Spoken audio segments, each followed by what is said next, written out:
Жасалма интеллект Казакстандын бардык жогорку окуу жайларында милдеттүү окутуу программасына айланды. Бул үчүн мамлекеттик билим берүү стандарттарына өзгөртүүлөр киргизилип, алар 2 жума мурда күчүнө кирди. Эми студенттерге жасалма интеллект сервистерин колдонуу гана эмес, алардын иштөө принциптери, академиялык ак ниеттүүлүк талаптары жана жеке маалыматтарды коргоо эрежелери да окутулат. Өзгөчө көңүл технологияларды келечектеги кесипке практикалык колдонууга бурулат. Бул журналистика, юриспруденция, инженерия жана айыл чарба тармактарында камтыйт. Тиешелүү министрликтин маалыматына ылайык, жогорку окуу жайларында Coursera эл аралык платформасынын курстары жана улуттук AI Sana сервиси колдонулууда. Бул максатта жогорку окуу жайларда ChatGPT Edu платформасы киргизилүүдө. Окутуучулар окуудан өтүү менен катар окуу процессине ылайык өздөрүнүн жасалма интеллект жардамчыларында иштеп чыгышууда.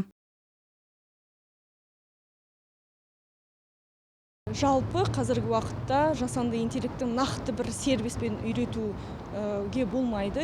Биз студенттерди жасалма интеллекттин кайсы бир кызматын гана колдонууга үйрөтүүнү максат кылбайбыз. Технологиялар абдан ылдам өнүгүп жатат. Жаңы чечимдер тынымсыз пайда болууда. Ошондуктан аларга бекем фундаменталдык билим берүү маанилүү. Студенттер нейрондук тармактар кандай иштей турганын, жасалма интеллект агенттери кандайча түзүлөрүн жана мындай системалар кайсы маалыматтардын негизинде окутууларын түшүнүшү керек. Биздин негизги максат келечектеги адистерди жасалма интеллектти өз кесиптик ишмердүүлүгүндө натыйжалуу колдонууга үйрөтүү. Биз аларды бир гана платформа менен чектөөнү көздөбөйбүз.